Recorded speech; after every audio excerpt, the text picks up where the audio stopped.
Срочное заседание Совбеза ООН. Сына Кадырова наградили за боевые заслуги, а Дональд Трамп потерял $500 миллиарда из-за собственных пошлин. Это новости «Воздух» на канале Ходорковский Лайв. Ставьте лайк и подписывайтесь, а мы начинаем. В штаб-квартире ООН в Нью-Йорке прошло экстренное заседание Совбеза из-за удара российской армии по Кривому Рогу. Официальный представитель Соединенных Штатов при организации Дороти Ши заявила на заседании, что российские удары по украинским городам ставят под угрозу любые мирные соглашения, и призвала обе стороны соблюдать режим прекращения огня. Постоянный представитель России при ООН Василий Небензя не стал отрицать сам факт атаки на Кривой Рог, но утверждает, что Россия не стреляла по гражданским, а в их гибели, по мнению Москвы, виновата сама Украина. Осуществленная операция нанесла неоспоримый урон командному составу как ВСУ, так и ряда натовских армий, направивших своих инструкторов на Украину. К сожалению, из-за непрофессиональных действий ПВО Украины, выпущенная на перехват украинской ракеты послужила причиной гибели гражданского населения в прилегающей к ресторану зоне. Тем временем обстрелы Украины продолжаются. Харьков в ночь на 9 апреля подвергся атаке беспилотников. Глава Харьковской областной военной администрации Олег Синегубов сообщил, что в городе раздалось не менее 15 взрывов. Мэр города Игорь Терехов сообщил о 2 пострадавших. ГСЧС Украины отчиталась о тушении пожаров на 1200 квадратных метров. Горели предприятия, склады и станции техобслуживания. Также серьезной атаке дронов подверглась Днепропетровская область. Збили. Глава местной областной военной администрации Сергей Лысак сообщил, что в самом Днепре пострадали 15 человек от 18 до 87 лет.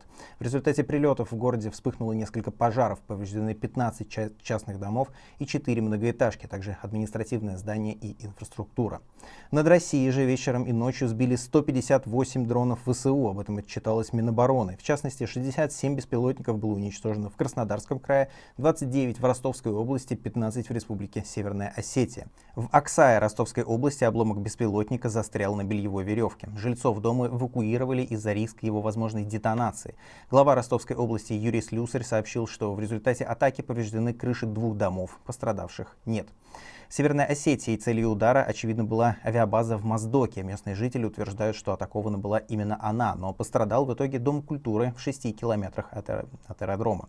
Телеграм-канал Экселенова Плюс утверждает, что беспилотники летели на Арсенал с северокорейскими ракетами. Кроме того, украинские дроны атаковали авиабазу Энгельс в Саратовской области. Ограничения на полеты этой ночью были введены в аэропортах Грозного, Владикавказа, Волгограда, Саратова и Ульяновска. Дональд Трамп потерял $500 миллиарда из-за пошлин, которые сам ввел в рамках торговой войны. Состояние Трампа переоценило издание Forbes. После введения пошлин на импорт самый ценный актив Трампа, Trump Media and Technology Group, подешевел на $200 миллионов. Просели также его доли в индустрии развлечений, курортах и разного рода недвижимости. Вслед за рынком акций после нововведения Трампа упали и криптовалюты. В них американский президент хранил часть сбережений и, очевидно, потерял некую их долю. Впрочем, на хлеб и воду Трамп пока не переходит. По подсчетам Forbes, его состояние ранее составляло $4 миллиарда 700 тысяч, а теперь чуть просело до $4 миллиардов 200 тысяч. Беднеет из-за Трампа и его советник-предприниматель Илон Маск. По данным агентства Bloomberg, его состояние впервые с ноября стало меньше 300 миллиардов. Вашингтон-Пост пишет, что Маск лично просил Трампа отменить пошлины, вредящие бизнесу, но американский президент ни в какую. Накануне он, наоборот, увеличил пошлины на ввоз китайских товаров до 104%. Контрразведка Латвии подтвердила, что на автора телеграм-канала ВЧК ОГПУ было совершено покушение. Об этом сообщило издание «Важные истории». При этом латвийская служба утверждает, что российские силовики не имеют отношения к произошедшему. Процитирую сообщение ведомства.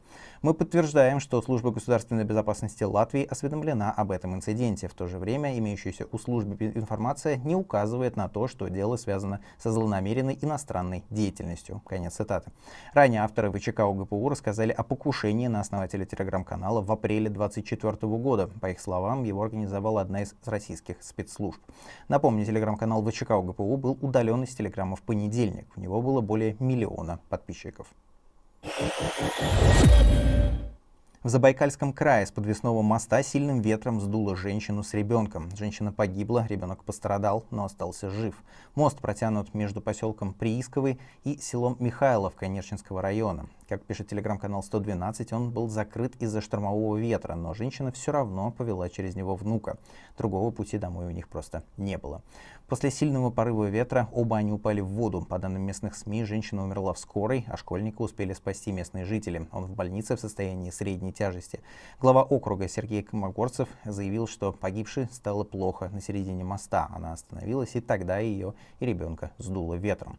Также читинские СМИ пишут, что мост был построен с нарушениями. Его уже не раз чинили. Весной 2023 года мост также был поврежден ветром, но власти не занимались его реконструкцией. В Госдуме прошел круглый стол на тему, цитата, «противодействия распространению сатанизма и других деструктивных культов и идеологии на территории Российской Федерации». Конец цитаты. Мероприятие началось с молитвы, и после этого шло целых 2 часа. Участники круглого стола не уточнили, находился ли сатанизм с ними в одной комнате, однако объявили его одной из главных угроз российской государственности. Звездой мероприятия стал депутат Андрей Картополов. Он, например, сравнил сатанистов с представителями квир-сообщества. Слушайте, в конце концов, мы же идеологию ЛГБТ признали несоответствующей и приняли законы, которые не позволяют ее распространять и наказывают за это. Так вот, сатанизм ничуть не лучше, он хуже. Он хуже. Он более тлетворен, он более агрессивен, он более человека ненавистен. Картополов так увлекся, что даже нашел очередную цель так называемой специальной военной операции. Нынешний сатанизм не направлен только на церковь, а он направлен на всех нас, без исключения. И это прекрасно могут подтвердить наши ребята, герои, которые в зоне специальной военной операции каждый день, каждый час имеют дело с сатанизмом в натуре. А председатель Патриаршей комиссии по вопросам защиты материнства Федор Лукьянов показал табличку с общими признаками движения ЛГБТ и сатанизма. Среди них признаки культурности, субкультурности и глумления над традиционными ценностями. Также Лукьянов причислил к сатанистам и несчастных квадроберов. Участники круглого стола, стоит сказать, немногочисленные, потребовали признать сатанизм экстремизмом и запретить. Деньги российских налогоплательщиков в очередной раз были потрачены на решение действительно важных вопросов. 17-летний Адам Кадыров оказался героем войны с Украиной. Глава правительства Чечни Магомед Даудов заявил, что медаль Росгвардии за боевое отличие Адаму выдали за, цитата, «значительный вклад в специальную военную операцию на Украине, а также в укрепление безопасности и правопорядка в регионе». Конец цитаты.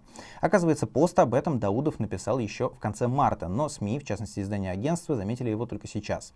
Невероятный вклад Кадырова-младшего в войну заключается в том, что он, цитата, «курирует Российский университет спецназа имени Верховного главнокомандующего Владимира Владимировича Путина». Конец цитаты. Согласно положению о медали за боевое отличие, ее вручают росгвардейцам за отвагу, самоотверженность, инициативу, успешное руководство и иные заслуги при выполнении задач в боевых условиях. Единственный же, с позволения сказать, бой в биографии Адама Кадырова — это избиение в СИЗО Никиты Журавеля, обвиненного в сожжении Корана. Крыша клуба рухнула во время концерта. Погибли десятки человек. Это произошло в Доминиканской республике. Крыша обрушилась во время концерта в клубе Jet Set, когда в нем находились, по разным оценкам, от 500 до 1000 человек. Число погибших уже достигло 98. Спасательные службы еще продолжают доставать людей из-под завалов. Арсенал разгромил Реал Мадрид в матче четвертьфинала Лиги Чемпионов. Англичане выиграли со счетом 3-0. Дубль оформил Деклан Райс. В тот же день Интер обыграл Баварию со счетом 2-1. Решающий гол в самом конце матча забил Давиде Фратези. Это все новости к этому часу. Подписывайтесь и ставьте лайк, так это видео увидит больше людей. Меня зовут Василий Азаров. До встречи.